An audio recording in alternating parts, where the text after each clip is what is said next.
Republicans have taken over the House. This is the first time in more than a decade that Republicans have seized the majority and with it the Speaker's gavel. With this power, Republicans have an ability to bring an end to President Joe Biden's agenda.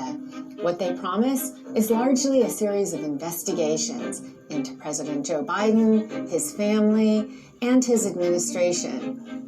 Republicans didn't necessarily run on a unified agenda of what they would bring to Washington. They want to fight inflation. They want to investigate the COVID-19 crisis. They want to improve the situation at the border. How they will do that remains somewhat uncertain. Their agenda is still being built and is in flux.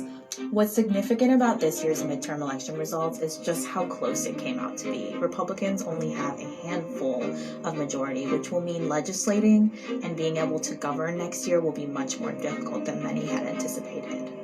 While it's likely that Minority Leader Kevin McCarthy will be Speaker next year, he is already facing challenges months before he would take the gavel. He is facing tensions from the more right-wing fling of his party, the House Freedom Caucus, who are saying that they believe that after these election results and how close they came out to be, instead of the red wave that many had hoped for, they need a transformational leader to take over next year and to be able to battle a Democratic-controlled Senate and a Democratic president in the White House. McCarthy, of course, has a long history with President Trump. He was one of his first supporters in Congress and, of course, was at Trump's side throughout his presidency. But the two have had an on-again, off-again relationship, and McCarthy will be working to keep Trump close as he also tries to chart his own way as leader of the Republicans in the House.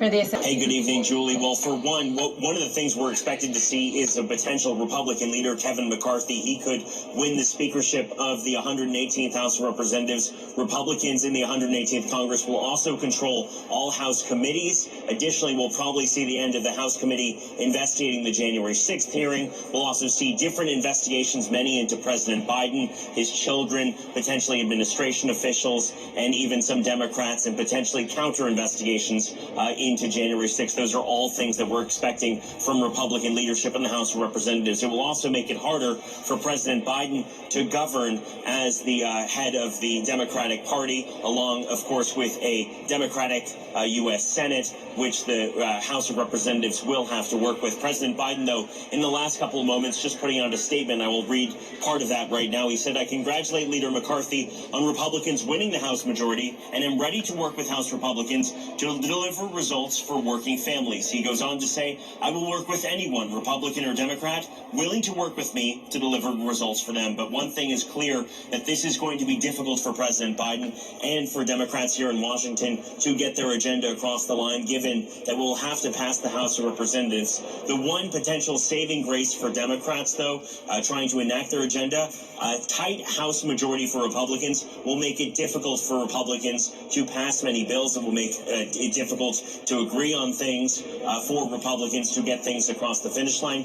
The Republican majority also spells a question mark for Speaker Pelosi's future. She's been the leader of House Democrats since 2003, over 19 years. It's not exactly clear what she will do. She said that she was withholding announcing her next steps until after this election was decided, but we now know that Republicans will control the 118th House of Representatives. We underperformed among voters who did not like President Biden's performance,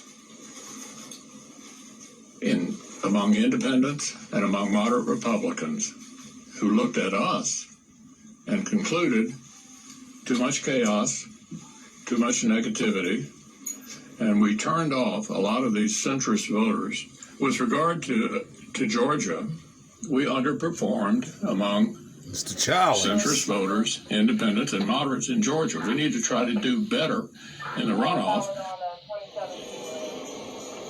And there has been another overhaul in Senate Republican leadership. Rick Scott, who was the chair of the NRSC Senate Republicans campaign wing, is out. He is no longer leading that for the next 2 years. It's going to be Senator Steve Daines, the Republican from Montana, who's going to take on Republicans' top position, trying to get other Republican senators elected across the country in 2024. Okay, Nate Reed on Capitol Hill. Thanks so much for that tonight.